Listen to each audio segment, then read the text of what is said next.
Thank you, Honourable Speaker, honourable members. Any company that extracts a mineral resource in our country is required to pay the South African government a mineral royalty. This is because mineral resources are finite and cannot be replaced. So it is therefore important that a tax or a royalty should be levied.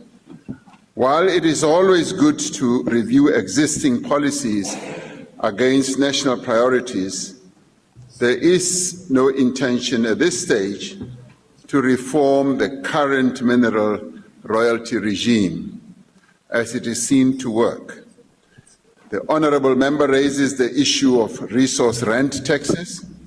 Such taxes aim to ensure that companies extracting minerals pay a larger share of their profits to government whenever profits are high. And this is a relevant issue. South Africa's mineral royalty regime incorporates an element of the principle underlying resource tax rents.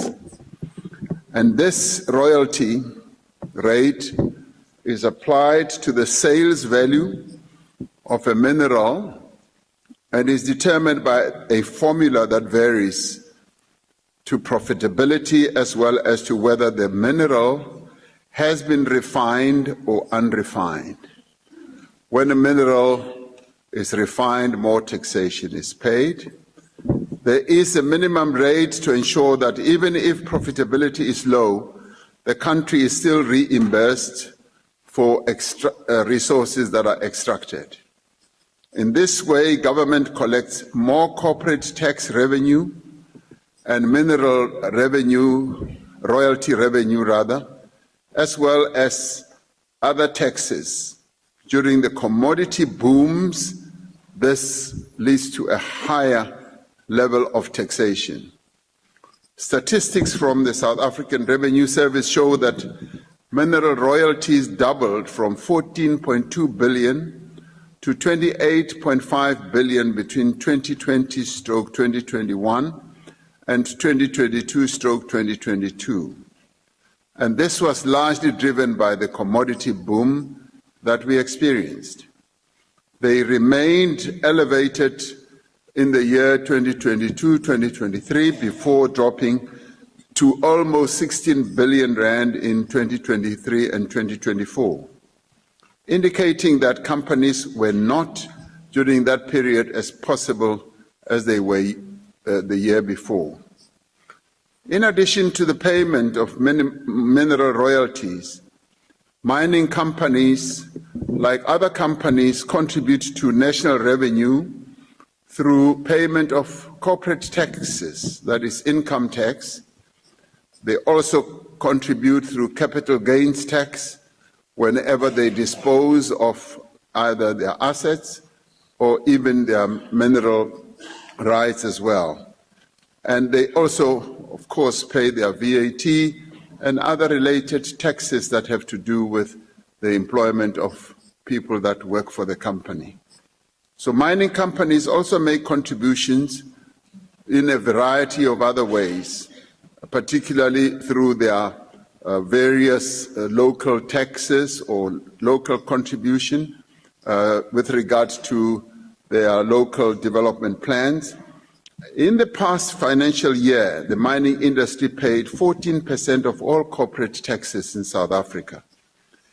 Earlier this month, Cabinet adopted a critical mineral strategy for our country, which places a sharper focus on domestic mineral value addition. The strategy itself aims to maximize our country's potential, particularly in the global market, for critical minerals, and particularly in those countries, in our country's just energy transition, and the ones for which the country holds competitive or comparative advantage. Now, this strategy aims to ensure that South Africa derives greater benefits from its mineral wealth through beneficiation, through localization, and from the employment of the people who work for those companies.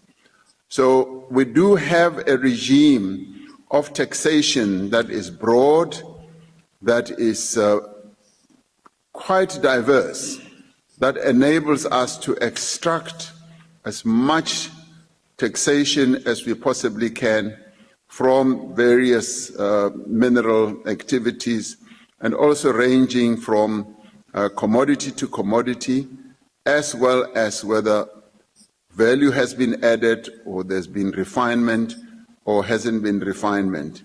So that in itself presents a fairly robust and forward-looking taxation process, which the Cabinet has also enhanced, particularly when looking at the critical minerals strategy that we have adopted.